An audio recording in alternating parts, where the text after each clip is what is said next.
ሰላም የፎከስ 24 ኒውስ ተመልካቾች፣ ለዛሬ ያዝናቸውን ዜናዎች ይዘን ቀርበናል። ከኛ ጋር እንድትቆዩ በአክብሮት እንጠይቃለን። በኢትዮጵያ የ12ኛ ክፍል ማጠናቂያ ፈተና እጅግ ዝቅተኛ የተባለ ውጤት ተመዝግቧል የሚለው መረጃ ሰፊ ውይይትን ፈጥሯል። በትግራይ በድሮን ጥቃት ስጋት ምክንያት በመቀሌ የተሰረዘው የአሸንዳ በዓል በኤርትራ ድንበርና በሌሎች አካባቢዎች ቀጥሏል። በሚስ ወርልድ 2026 የህዝብ ድምፅ አሰጣጥ ኤርትራና ኢትዮጵያ ከፍተኛ ደረጃ ላይ መገኘታቸው ትኩረትን ስቧል። በኢትዮጵያ የኤምኤምኤ ደጋፊዎች በጉጉት የሚጠብቁት የኢቲኤፍሲ ኬጅ ታላቅ ፍልሚያ ነገ ይካሄዳል። በዓለም አቀፍ ደረጃ ደግሞ በሆርሙዝ ሰርጥ ዙሪያ የአሜሪካና ኢራን ውጥረት ቀጥሏል። እነዚህን ዜናዎች በዝርዝር እንመለከታለን። የቻናላችን ቤተሰብ ያልሆናችሁ ሰብስክራይብ በማድረግ ቤተሰብ ይሁኑ። በኢትዮጵያ የ12ኛ ክፍል ማጠናቂያ ፈተና ውጤት ዙሪያ አዲስ አነጋጋሪ ጉዳይ ተነስቷል።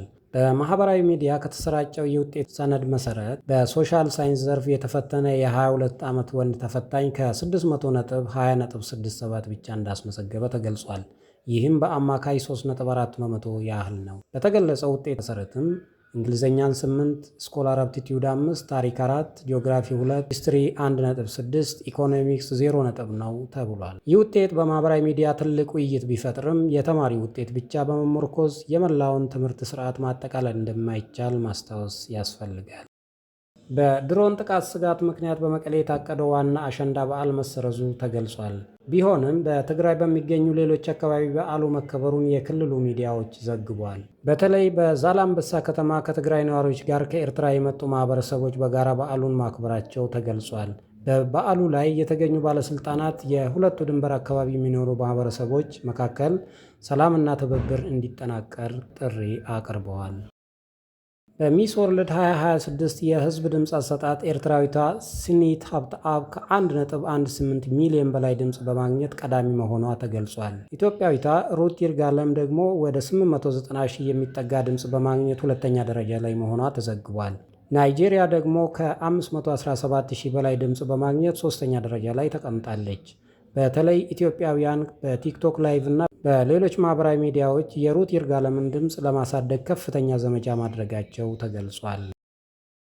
አሁን ደግሞ ወደ ስፖርት ዜና እንሻገራለን። በኢትዮጵያ የኤምኤምኤ ደጋፊዎች በጉጉት እየጠበቁት ያለው የኢቲኤፍሲ ኬጅ የኤምኤምኤ ውድድር ነገ ነሐሴ 21 ቀን 2018 ዓ.ም እንደሚካሄድ ተገልጿል። በተለይ በጆኒ እና ሴዶ ማርሻል መካከል የሚደረገው ዋና ፍልሚያ በደጋፊዎች ዘንድ ትልቅ ጉጉትን ፈጥሯል። ሴዶ ከዚህ በፊት በእንቁላል አማካኝነት ድግም ተሰርቶብኛል በሚል ከግጥሚያ ራሱን ማግለሉን አስታውቆ ነበር። ከዚያም በእጁ የያዘውን እንቁላል ሰብሮ በጥሬው በመጠጣት መተቱን አስወግጃለሁ የሚል መልእክት በማህበራዊ ሚዲያው ማስተላለፉ ተገልጿል። አሁን ግን ሴዶ ማርሻል በኬጅ ውስጥ ገብቶ ከጆኒ ጋር ለመፋለም መዘጋጀቱን ተረጋግጧል። ይህ ግጥሚያ ከስፖርታዊ ፉክክር ባለፈ በማህበራዊ ሚዲያ ተከታዮች ዘንድ አዲስ ጉጉት እንዲፈጠር አድርጓል።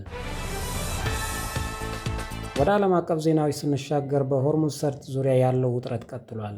የአሜሪካው ፕሬዝዳንት ዶናልድ ትራምፕ በሆርሙዝ ሰርጥ የተቀበሩ ፈንጂዎች በአሜሪካ ባህር ኃይሎች ማጽዳታቸውን ተናግረዋል። በተጨማሪም አዳዲስ ፈንጂዎችን ለመቅበር የሚሞክሩ መርከቦች ወይንም ትናንሽ ጀልባዎች ላይ እርምጃ እንደሚወሰድ ማስጠንቀቃቸው ተዘግቧል።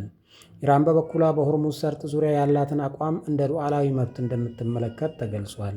በሁለቱ ሀገራት መካከል ያለው ውጥረት በዓለም ነዳጅ ገበያና በዓለም አቀፍ ንግድ መስመሮች ላይ ሊኖረው የሚችለው ተጽዕኖ ትኩረትን እየሳበ ነው።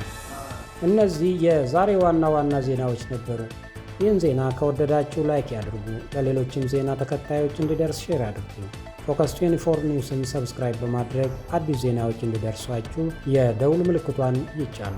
እኔ ለዛሬ እዚህ እሰናበታችኋለሁ። ጤና ይስጥልኝ። ፎከስ 24 ኒውስ፣ ፈጣንና ተአማኒ ዜና